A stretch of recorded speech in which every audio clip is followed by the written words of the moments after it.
Y hablando de novedades, Roberto, tenemos la aprobación, ¿verdad?, de lo que es la Ley de Administración de Bienes Incautados, Decomisados y Extinguidos, la Ley 6023, que salió recientemente, hace apenas una semana. Y antes de entrar en materia, sería bueno refrescar un poquito estos temas. Lo que es, por ejemplo, un bien incautado o inmovilizado, es un bien que en un momento dado se ha inmovilizado, su uso, su disposición se encuentra afectada momentáneamente por una disposición que impide poder hacer uso de eso, o de venderlo o utilizarlo. Eso es más bien una incautación previo a ya una sentencia definitiva, que ya cuando el decomiso sería, que ordene el decomiso, que el decomiso sería ya cuando hay una sentencia firme sobre ese bien que extrae o le quita la propiedad del bien a la persona incautada y decomisa ese bien en favor del Estado. También tenemos la extinción. Que la extinción es más bien, se hace para aquellos bienes que han sido abandonados, ¿verdad?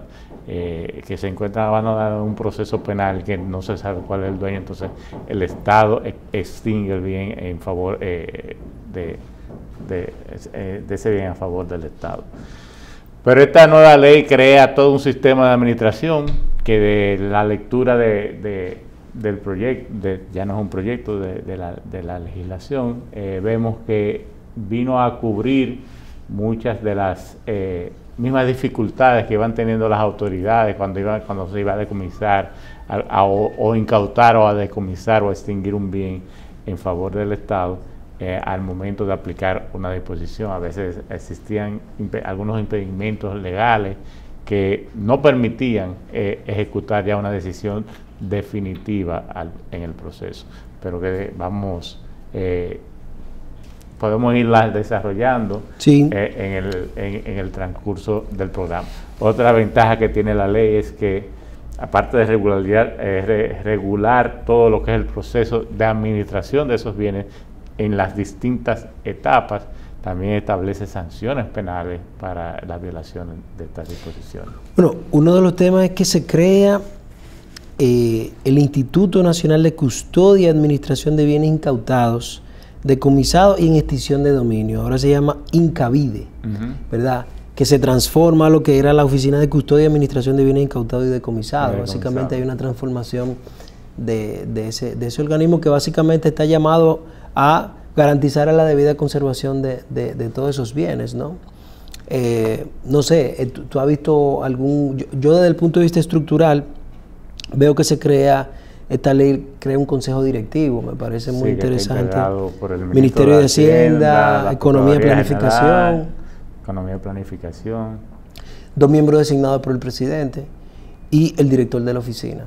A mí me parece que siempre esos consejos son bastante directivos, son bastante interesantes cuando son multidisciplinarios. El hecho, ojalá esas 2 designaciones del presidente sean siempre designaciones técnicas, ojalá hubiese una participación independiente también, ¿verdad? Considerando que hablamos de bien incautado, la transparencia aquí es clave, que de hecho la ley habla de elaborar una base de datos informatizada con el registro de los bienes que puede ser consultada por autoridades, y tercero, por mecanismos establecidos. Qué importante eso, mira, cuando yo empecé a trabajar este tema fue en los años 2000, en el Consejo Nacional de Drogas, en una oficina que fuimos creando, yo fui desarrollando, se llamaba Estándares Judiciales. Y una de las funciones de esta oficina era precisamente darle seguimiento a todos esos casos que estaban en la justicia, a las sentencias definitivas y a las que ordenaban decomiso de bienes en favor del Estado. Pues se tenía una serie de bienes ahí, si recordarás, en la ley 5088 o la 1795 y la misma 7202, posterior a estas dos, ponían, ¿verdad?, esta oficina de administración y custodia de bienes bajo la dependencia del Consejo Nacional de Drogas. Entonces, la función del Consejo, ver en qué estado esos bienes para entonces poder, en caso de que ya hubiesen sido decomisados, poder entonces subastarlo y cumplir con las disposiciones de la ley que mandaba, tenía unos porcentajes de distribución entre distintas entidades. Pero existe una gran dificultad de que tú no tenías cómo saber cuáles bienes estaban decomisados, cuáles bienes estaban incluidos. Entonces, no, me recuerdo que comenzamos a hacer un levantamiento a nivel nacional, de visitar provincia por provincia, fotocopiar expedientes, fotocopiar sentencias, ir primero a la dirección de droga, a ver, en ese momento todavía todo esto de lavado de activos estábamos trabajando con la 1795, que era nada más ligado a drogas. Entonces empezaron por la dirección para sacar copias de los expedientes, ver si había bienes incautados, para entonces ir a los tribunales, a ver si había sentencia, si esa sentencia era definitiva o no.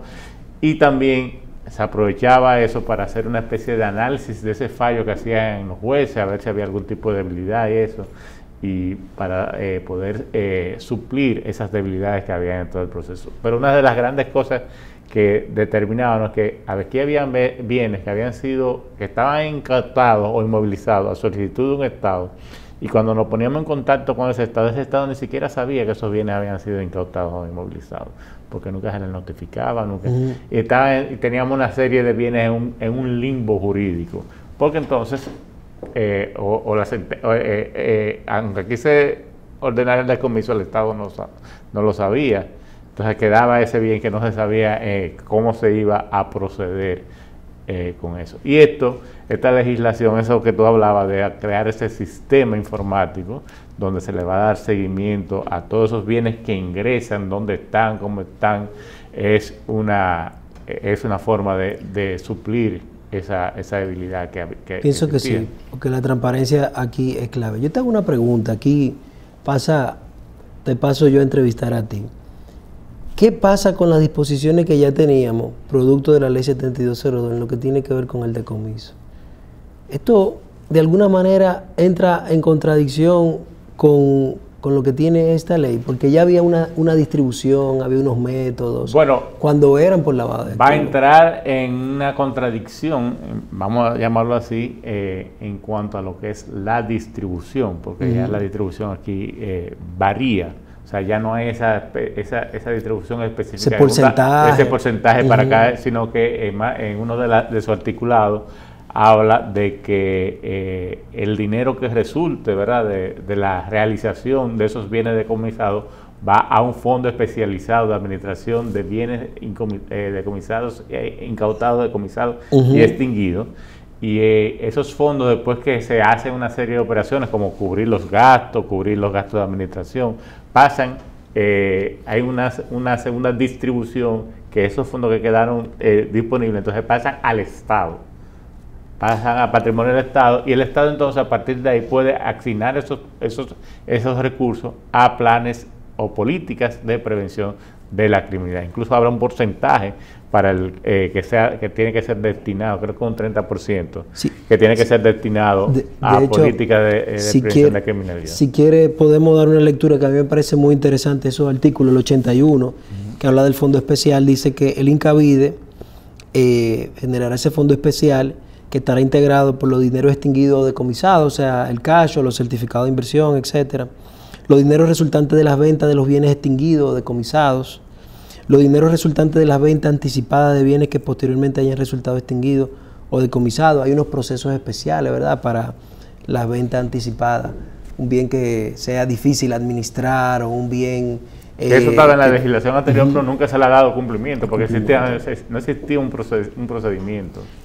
Dice que también los dineros que resulten de la explotación comercial de bienes que, habiendo sido incautados o secuestrados, se hayan dispuesto posteriormente su extinción o decomiso. Los dineros entregados o el producto de la venta de los bienes entregados por entidades internacionales, estados o países con los que se hayan celebrado acuerdos. Con eso se hace el fondo. Entonces el destino, como bien tú dices, primero pagar los derechos preferentes de esos bienes, si los tuviese, y los terceros de buena fe. Pagar los gastos de administración de los bienes cuando no se hayan pagado previamente. Yo recuerdo que nosotros una vez tuvimos una oficina en una plaza donde habían unos bienes que fueron decomisados. La persona fue extraditada y esas oficinas luego la ocuparon personas, pero no pagaban el mantenimiento.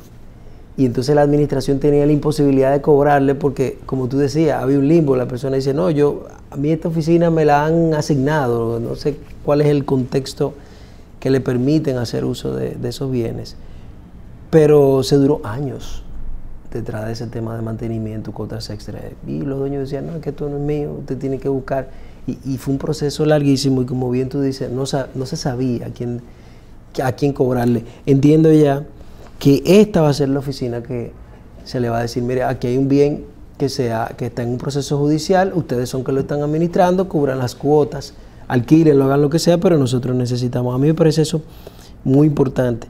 Todo lo que tiene que ver con gastos de ventas, los pagos a víctimas dispuestos por sentencia judicial, pagos por leyes especiales. Por leyes especiales, el pago al afectado o al titular de los bienes que en el marco de un procedimiento de extinción de dominio se haya acogido a un procedimiento abreviado, el pago o entrega a entidades y organismos internacionales o extranjeros, estados o países con los que se haya celebrado un acuerdo, ¿verdad?, donde hay una distribución. Y como bien tú dices, de lo que queda, aquí dice que todo se deposita en la cuenta única del Tesoro.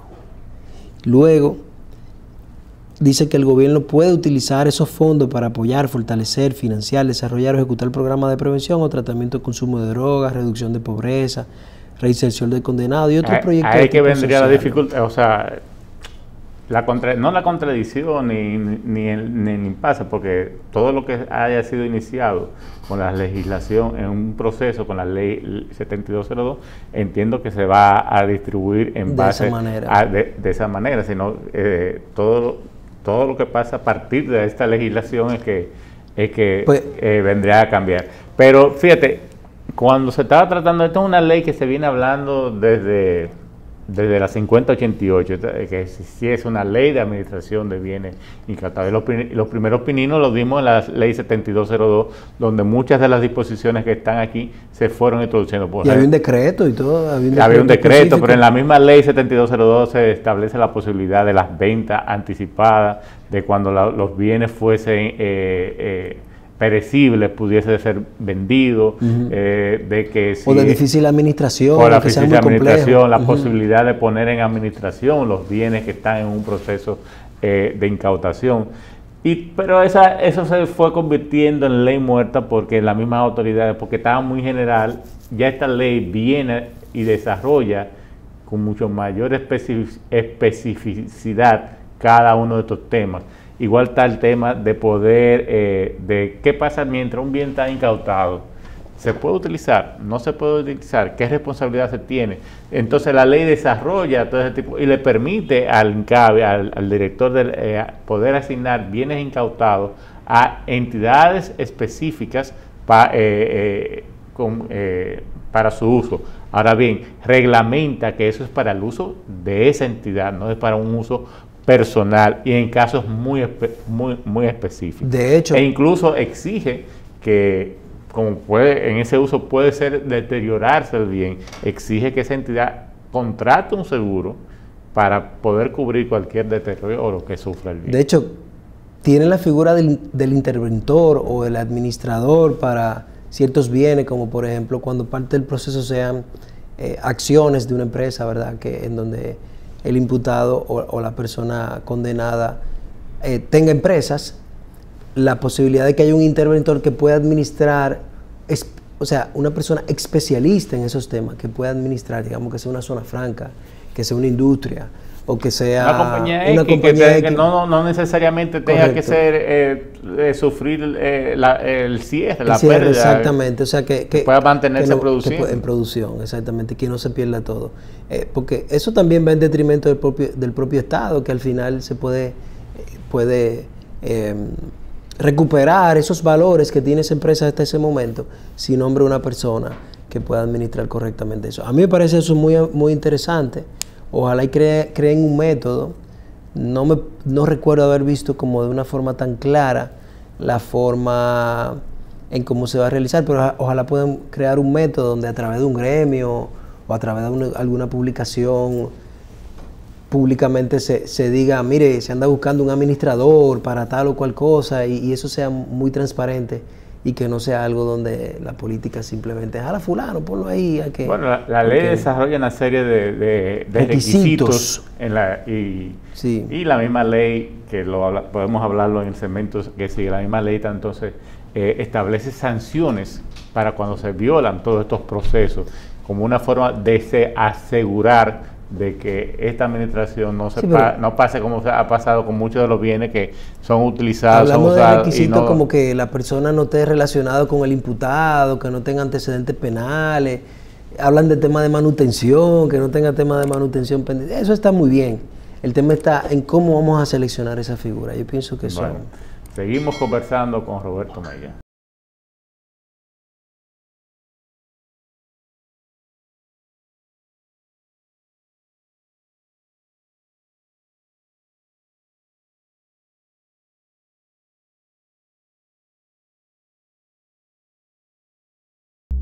En la República Dominicana hay un grave problema en el tránsito.